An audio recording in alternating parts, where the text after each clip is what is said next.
Hello friends, स्वागत है आप सभी का आपके अपने YouTube channel triple three study update में। आज हम बात करेंगे भारतीय कृषि से संबंधित कुछ महत्वपूर्ण प्रश्न जो परीक्षा में निरंतर कुछ वर्षों में आए हैं व आने की संभावना है। भारत की कुल भूमि का कितना प्रतिशत कृषि कार्यों में संलग्न है? 52.7% ऐसी भूमि है जिसका उपयोग कृषि कार्यों में किया जाता है। नेक्स्ट क्वेश्चन, भारत की लगभग कितनी प्रतिशत कार्यकारी आबादी कृषि कार्यों में संलग्न है? 48.9% ऐसी आबादी है जो कृषि कार्य को करती है। वर्तमान में भारत के सकल के उत्पाद में कृषि का योगदान 30.9% रहा है। एंड नेक्स्ट क्वेश्चन, 1951 में भारत के सकल जीडीपी में योगदान 55.40%, 1950 से 1951 के टाइम में भारत की जीडीपी में कृषि का योगदान था। एंड नेक्स्ट क्वेश्चन, कृषि शोध पर व्यय 0.3% किया जाता है। नेक्स्ट क्वेश्चन, देश से होने वाले कुल निर्यात तथा कृषि उत्पाद निर्मित वस्तुओं का योगदान 12.1% है। एंड नेक्स्ट क्वेश्चन, वर्तमान में खाद्यान्न के अंतर्गत आने वाले क्षेत्र 122 मिलियन हेक्टेयर ऐसा क्षेत्र है जो वर्तमान में खाद्यान्न के अंतर्गत आता है। नेक्स्ट क्वेश्चन, प्रथम कृषि गणना 1950, 1960, 1970, 1991, 1970 में प्रथम कृषि गणना की गई थी। इसके साथ ही अगला क्वेश्चन है, भारत में सीमांत किसानों को निम्नलिखित में से कितनी धारता वाले किसान, 1 हेक्टेयर तक के जो भी किसान हैं उनको सीमांत किसान कहा जाता है। भारत की कितनी प्रतिशत जोतें 1 हेक्टेयर उससे छोटी हैं? 33% ऐसी जोतें हैं जो 1 हेक्टेयर या उससे छोटी हैं भारत में। नेक्स्ट क्वेश्चन, भारत जनसंख्या में निरंतर वृद्धि के परिणाम स्वरूप भारत में स्वरूप रहा होगा यहाँ पे 1.5 हेक्टेयर आकार घटकर रह गया है। जनसंख्या जब से बढ़ी है। किस समिति ने कृषि जोत पर कर लगाया? राज्य समिति ऐसी समिति थी जिसने कृषि जोत पर कर लगाने की अपील की थी। एंड नेक्स्ट क्वेश्चन, भारत में जोतों का औसत आकार घटने का कारण उत्तराधिकारी का नियमंत्रीकरण, चकबंदी, कृषि का पूरा नहीं है, भूमध्य की लड़क। इसके चारों ही ऑप्शन सही हैं जिससे कि आकार घट गया भारत में कृषि जोतों का। भारत की कृषि भूमि का कितना प्रतिशत भाग सिंचित है? ओहो, ऑप्शन यहाँ पे गलत प्रिंट हो गए हैं जो कि ऑप्शन गलत है। 1/3 भूमि ऐसी है जो कि सिंचित है भारत में। भारत के पास ऐसी भूमि है जो सिंचित होती है। भारत में लगभग कितने प्रतिशत कृषि क्षेत्र की सिंचाई की सुविधा उपलब्ध है? 30% नहीं 45% ऐसा एरिया है जिसमें कृषि क्षेत्र में सिंचाई की सुविधा उपलब्ध है। भारत में कुल कृषि क्षेत्र का कितना प्रतिशत भाग पूर्णतः वर्षा पर 55 करेगा, 45 में सुविधा उपलब्ध है और वर्षा पर जो करती है वो बची हुई 55% ऐसी एरिया है जो वर्षा पर निर्भर करती है। भारत का कुल कृषि क्षेत्र 136 मिलियन हेक्टेयर है जो कि कितने 36%।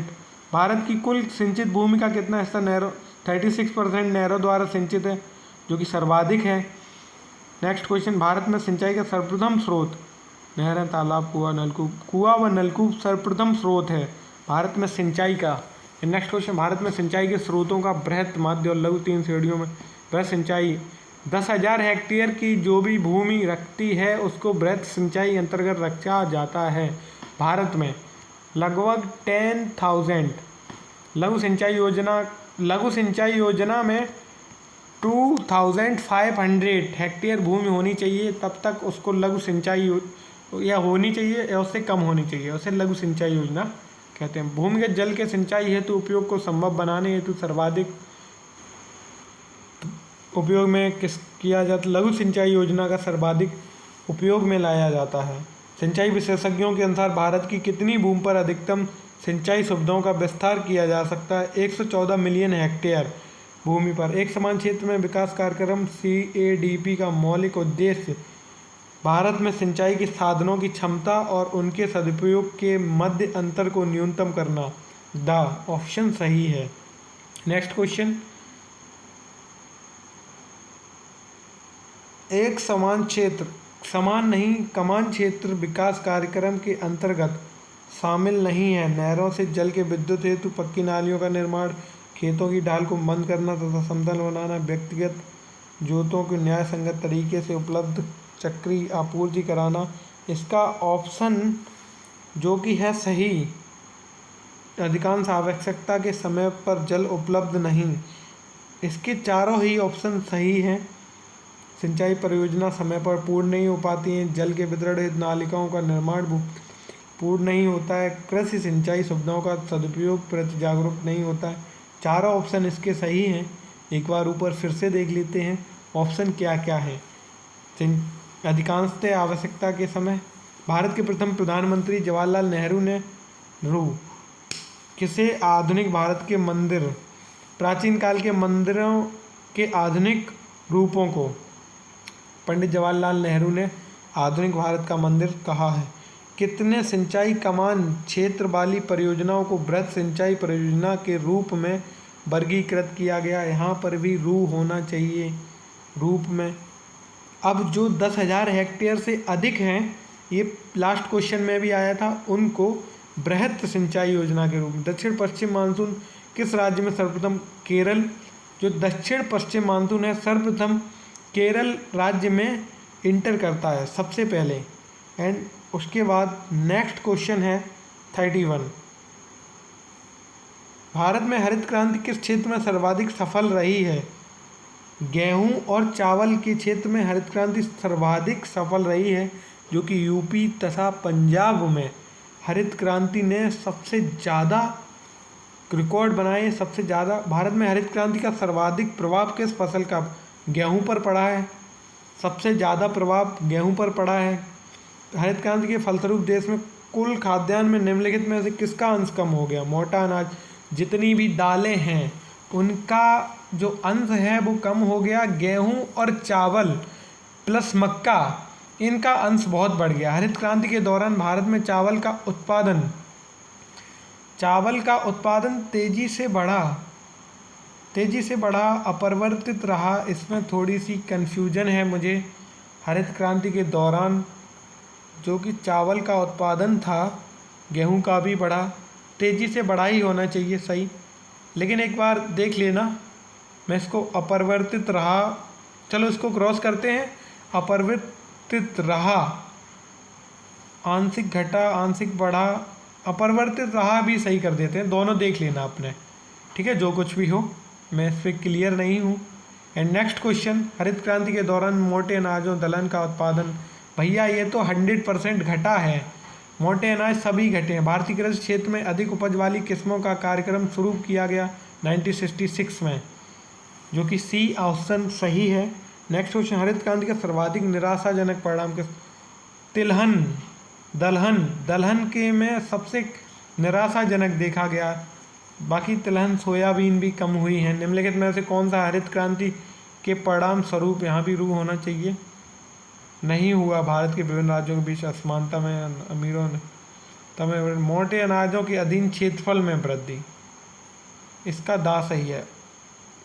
वर्ष 1996 में भारतीय कृषि हेक्टेयर उत्पादकता को बढ़ाने में कौन सा?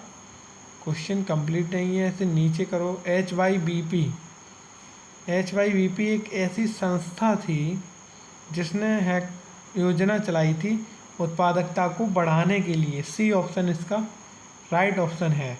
And next question, pro normal Borlaug का भारतीय कृषि में क्या योगदान रहा है? उन्होंने भारत के लिए सिंचाई परियोजना को प्रस्तुत योजना बनाई। उन्होंने भारत की अधिक उपज देने वाली किस्मों के एंड थोड़ा सा ऊपर हो जाए।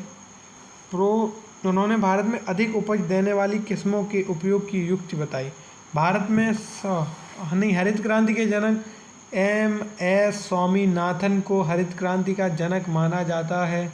भारत में MS स्वामीनाथन। हरित क्रांति के शब्द के प्रतिपादक कौन है? जो हरित क्रांति शब्द दिया है, विलियम गॉड ने हरित क्रांति शब्द दिया है।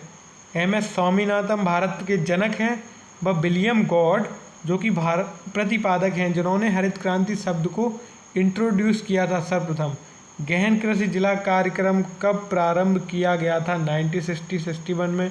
1960-61 में इसको सर्वप्रथम स्टार्ट किया गया था। गहन कृषि जिला कार्यक्रम डिस्ट्रिक्ट लेवल पर, गहन कृषि क्षेत्रीय कार्यक्रम जो कि 1964 से 1965 में किया गया था। गहन कृषि क्षेत्र कार्यक्रम और कृषि जिला कार्यक्रम, इन दोनों में थोड़ा सा अंतर है। भारत में हरित क्रांति की शुरुआत कब की गई थी? अब कृषि को जो सबसे पहले नापा था 1971 में, लेकिन कृषि क्रांति की शुरुआत 1966 से 1967 ईस्वी में कर दी गई थी। ऑपरेशन फ्लड का कार्यक्रम प्रारंभ कब हुआ था? ऑपरेशन फ्लड किससे संबंधित था? दूध से। 1970 में इसको कर दिया गया था। देश में दुग्ध उत्पादन में वृद्धि लाने के उद्देश्य से सघन पशु विकास कार्यक्रम कब चलाया गया? 1964 से 1965 में। भारत में दुग्ध उत्पादन में भैंस, इसका बी ऑप्शन सही है। बकरी का हिस्सा क्रम से है। भैंस 50%, गाय 46% व बकरी का 4% है। ये अप्रोक्सीमेट था, अब ये थोड़ा ऊपर नीचे हो सकता है। भारत में श्वेत क्रांति के जनक किसे माना जाता है? डी.वी. कुरियन। डी.वी. कुरियन को भारत में श्वेत क्रांति का जनक माना जाता है। भारत में दूध की प्रति व्यक्ति दैनिक उपलब्धता 322 ग्राम है। प्रति एक व्यक्ति को अवेलेबल है 322 ग्राम दूध। बाकी आप कितना भी पी लो। चलो मिलते हैं नेक्स्ट वीडियो में, तब तक के लिए एक क्वेश्चन है, ऑपरेशन फ्लड किससे संबंधित था? ये आप हमें आंसर दीजिए कमेंट में। अगर आपको ये वीडियो अच्छी लगी तो लाइक कर दें। मिलते हैं नेक्स्ट वीडियो में, तब तक के लिए सभी को जय हिंद, जय भारत।